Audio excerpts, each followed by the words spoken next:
إن الحمد لله نحمده ونستعينه ونستغفره ونعوذ بالله من شرور أنفسنا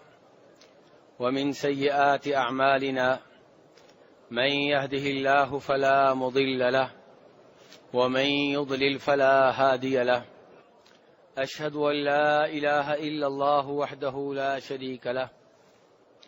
وأشهد أن محمدا عبده ورسوله أما بعد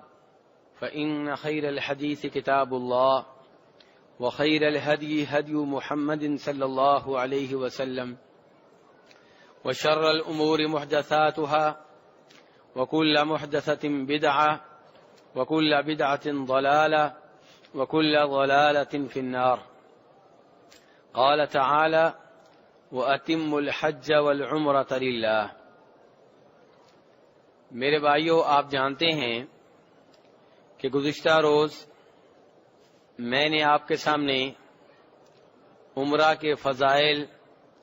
اور عمرہ کے واجب ہونے کے بارے میں گفتگو کی تھی، اور آج عمرے کا طریقہ بیان کرنے کی اللہ کے فضل و کرم سے کوشش کروں گا۔ عمرہ کا طریقہ بیان کرنے سے پہلے چاہوں گا کہ چند ایک آداب کی طرف اشارہ کر دوں جن کا خیال رکھنا ضروری ہے ہر اس شخص کے لیے جو عمرہ کے لیے نکلے یا حج کے لیے نکلے یا کسی اور عبادت کے لیے کوئی رخ کرے۔ میرے بھائی، جب آپ عمرہ کے لیے نکلنے لگیں، حج کے لیے نکلنے لگیں، تو استخارہ کرنا چاہیے۔ یہ استخارہ اس بارے میں نہیں ہوگا کہ حج کروں یا نہ کروں، عمرہ کروں یا نہ کروں، کیونکہ استخارے کا مطلب ہوتا ہے اللہ سے خیر مانگنا، جبکہ عمرے میں تو خیر ہی خیر ہے، حج میں خیر ہی خیر ہے، تو اس معاملے میں استخارہ کرنے کی ضرورت نہیں ہے۔ استخارے کا مطلب یہ ہے کہ میں کس گروپ کی طرف سے عمرہ کروں، کس گروپ کے ساتھ مل کر عمرہ کروں، کن دنوں میں عمرہ کروں، یہ ان معاملات میں انسان کو چاہیے کہ استخارہ کر لے۔ انسان پہلے لوگوں سے مشورہ کر لے کہ کون سے لوگ اچھے ہیں جن کے ساتھ مل کے مجھے عمرہ کرنا چاہیے۔ اب جب 2-3 گروپ آپ کے سامنے آ گئے، اب اللہ تبارک و تعالیٰ سے استخارہ کرنا کہ یا اللہ یہ گروپ جو ہے یہ میرے لیے بہتر ہے کہ نہیں بہتر۔ اور میں پہلے یہ بتا چکا ہوں کہ جناب جابر بن عبداللہ کہتے ہیں رضی اللہ تعالیٰ عنہما کہ نبی صلی اللہ علیہ وسلم ہمیں دعائے استخارہ ایسے ہی سکھاتے تھے جیسے ہمیں آپ قرآن کی صورتیں سکھایا کرتے تھے۔ اس سے پتہ چلتا ہے میرے بھائیوں کہ استخارے کا قدم بقدم ہر معاملے میں خیال رکھنا چاہیے۔ کوئی بھی آپ کام کرنے لگیں، آپ کوئی کاروبار کرنے لگے ہیں، کسی جگہ پہ اپنی شادی کرنے لگے ہیں، بچے کی شادی کرنے لگے ہیں، پلاٹ لینے لگے ہیں، ان ایسے تمام معاملات میں استخارہ کرنا چاہیے۔ اور استخارہ کے بارے میں بتا چکا ہوں کہ استخارہ انسان نے خود کرنا ہوتا ہے، اور یہ جو رواج دیا جا رہا ہے اس طریقے کو کہ فلاں بزرگ نے میرا استخارہ کیا ہے، فلاں مولوی صاحب نے میرا استخارہ کیا ہے، یہ غلط ہے، نبی صلی اللہ علیہ وسلم کے دیے ہوئے دین کے خلاف ہے۔ کیونکہ آپ کسی صحیح حدیث میں یہ نہیں دیکھ سکتے، یہ مسئلہ آپ کو نہیں ملے گا کہ کسی صحابی نے آ کے جناب رسول اکرم صلی اللہ علیہ وسلم سے درخواست کی ہو کہ آپ ہمارے لیے استخارہ کریں۔ اور یہ بھی میں گزارش کی تھی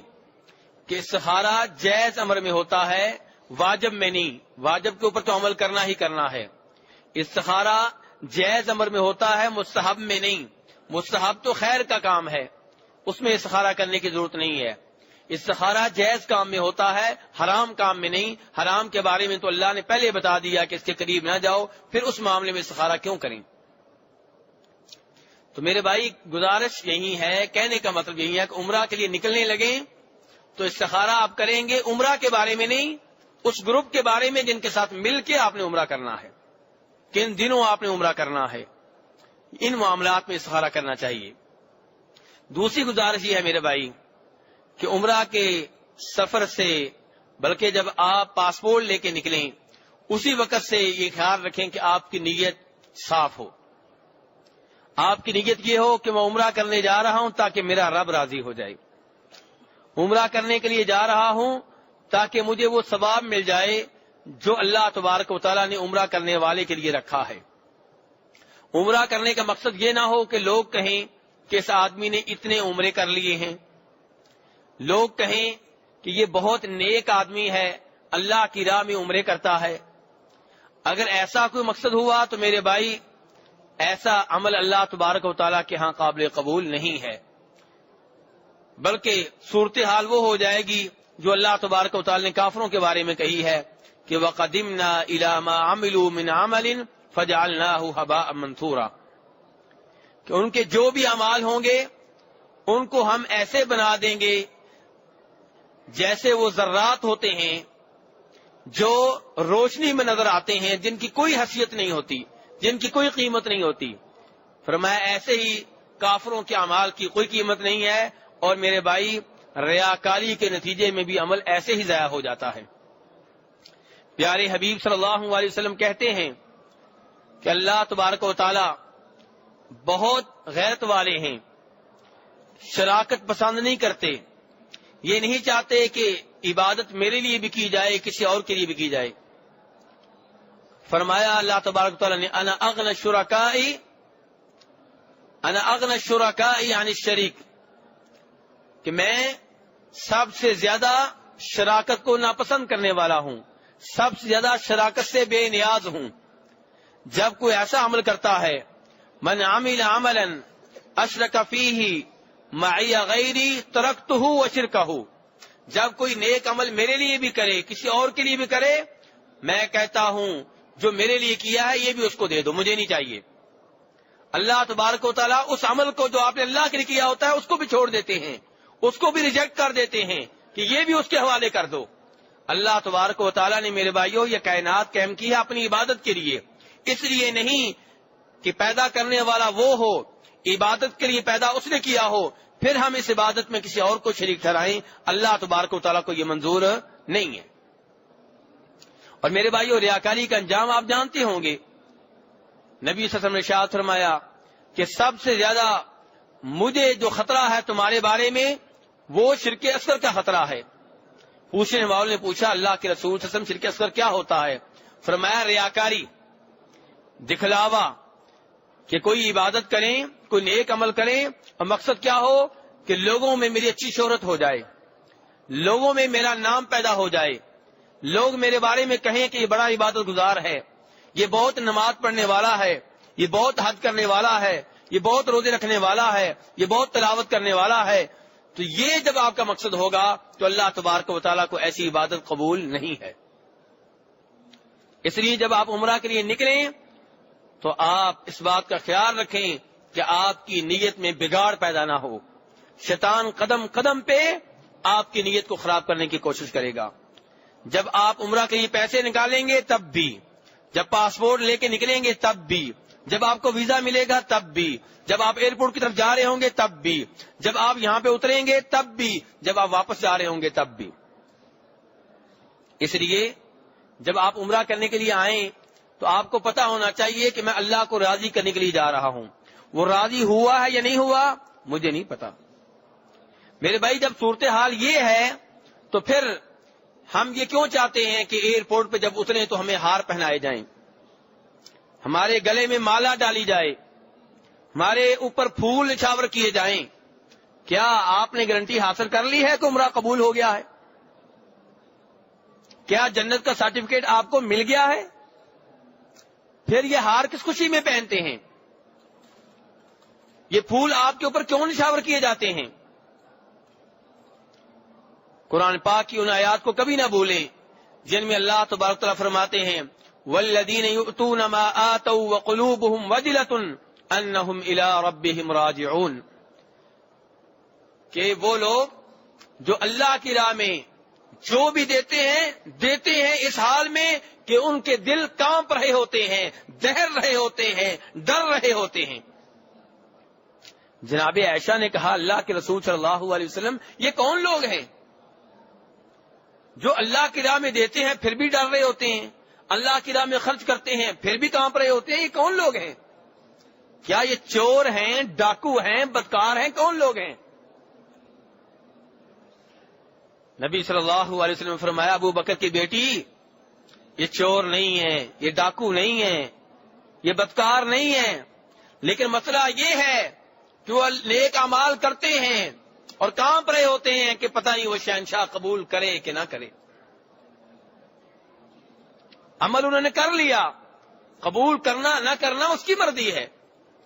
یہ عمل قبول ہوا یا نہیں ہوا، اس وجہ سے کانپ رہے ہوتے ہیں، وہ ڈر رہے ہوتے ہیں کہ پتہ نہیں وہ ریجیکٹ ہی نہ کر دے۔ تو اس لیے میرے بھائی، جب آپ عمرے کے لیے نکلیں اپنی نیت کا خیال کریں۔ شیطان بار بار ریاکاری کے جذبات پیدا کرنے کی کوشش کرے گا، آپ نے بار بار اس کے وسوسوں کو جھٹکنا ہے، دور پھینکنا ہے، اور اعوذ باللہ من الشیطان الرجیم پڑھ کے اپنے آپ کو اللہ کی پناہ میں دینے کی کوشش کرنی ہے کہ یا اللہ اس ظالم سے مجھے بچا، یا اللہ اس خبیث سے مجھے بچا،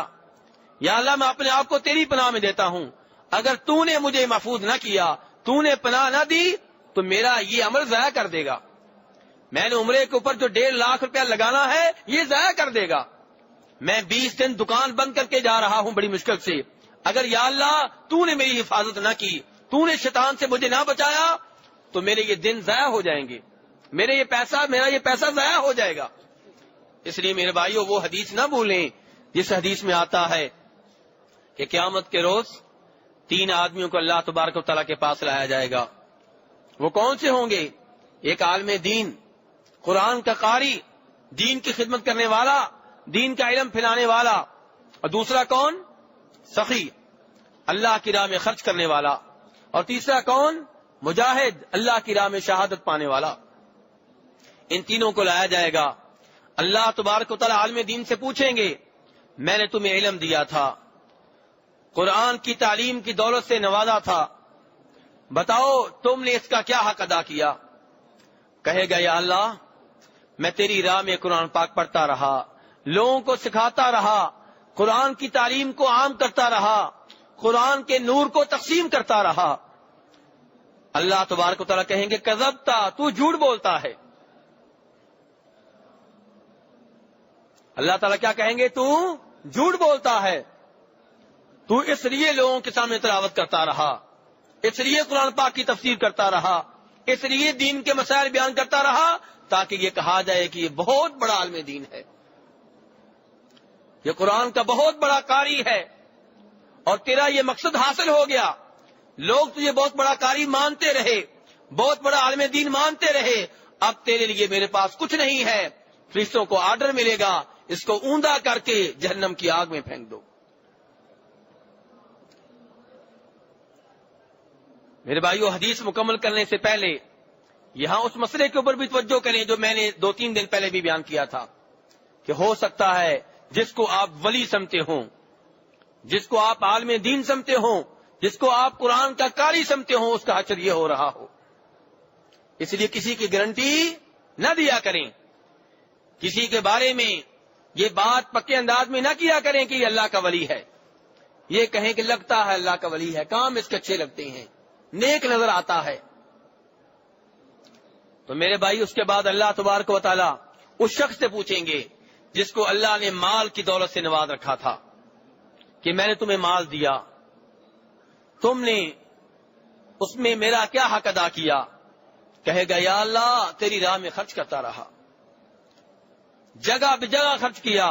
مسجد نظر آئی ادھر بھی پیسے دے دیے، مدرسہ بن رہا تھا ادھر بھی پیسے دے دیے، یتیموں کو بھی دیتا رہا، مسکینوں کو بھی دیتا رہا، بیواؤں کے اوپر بھی پیسے لٹاتا رہا، کون سی وہ فیلڈ ہے جس میں میں نے تیری راہ میں پیسے خرچ نہیں کیے؟ اللہ تبارک تعالیٰ کہیں گے تو بھی جھوٹ بولتا ہے، خرچ کرنے کا مقصد مجھے راضی کرنا نہیں تھا، خرچ کرنے کا مقصد یہ تھا کہ لوگ کہیں کہ یہ بہت سخی ہے، بڑے کھلے دل کا مالک ہے،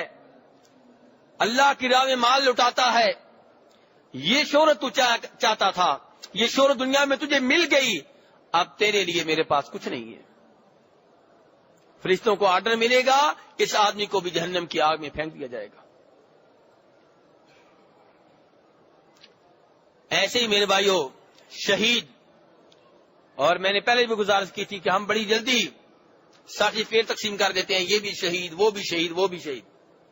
اور تو اور ہم ان لوگوں کو بھی شہید کہتے ہیں جن کا دین سے دور دور کا بھی تعلق نہیں ہوتا، جن کو شاید کلمہ بھی پڑھنا نہیں آتا، جن کو سورہ اخلاص بھی نہیں آتی، جن کو شاید اسلام کے ارکان کا بھی نہیں پتا، جنہوں نے شاید زندگی میں ایک بار بھی نماز پڑھ کے نہ دیکھی ہو، وہ بھی فوت ہو جائیں، چاہے سیاست کی دنیا میں مارے جائیں، ہم کہتے ہیں شہید۔ اور یہاں پہ دیکھیے اللہ کے سامنے اس آدمی کو لایا گیا جو شہادت کا مرتبہ جس نے پایا تھا۔ اللہ تعالیٰ اس سے کہیں گے میں نے تجھے جوانی دی تھی، صحت مند جسم دیا تھا، طاقت دی تھی، بتاؤ تو نے اس میں میرا حق کیا ادا کیا؟ کہے گا یا اللہ ساری زندگی تیرے راستے میں لڑتا رہا، جہاد کرتا رہا، تیرے دشمنوں کے اوپر تلواریں چلاتا رہا، تیرے دشمنوں کی طرف نیزے پھینکتا رہا، تیرے دشمنوں کے اوپر تیر چلاتا رہا، حتیٰ کہ میں تیری راہ میں شہید ہو گیا، تیری راہ میں میں نے اپنا آخری قطرہ خون کا بہا دیا۔ اللہ تعالیٰ کہیں گے تو جھوٹ بول رہا ہے، لڑنے کا مقصد یہ نہیں تھا کہ میں راضی ہو جاؤں، تیرے لڑنے کا مقصد یہ تھا کہ لوگ کہیں یہ بہت بہادر ہے، اور یہ مقصد تیرا پورا ہو گیا۔ دنیا میں تیرے بارے میں یہ گواہی دی جاتی رہی کہ بہت بہادر آدمی ہے، اب تیرے لیے میرے پاس کچھ نہیں ہے۔ اللہ تبارک و تعالیٰ فرشتوں کو آرڈر دیں گے اور اس کو بھی اوندے منہ جہنم کی آگ میں پھینک دیا جائے گا۔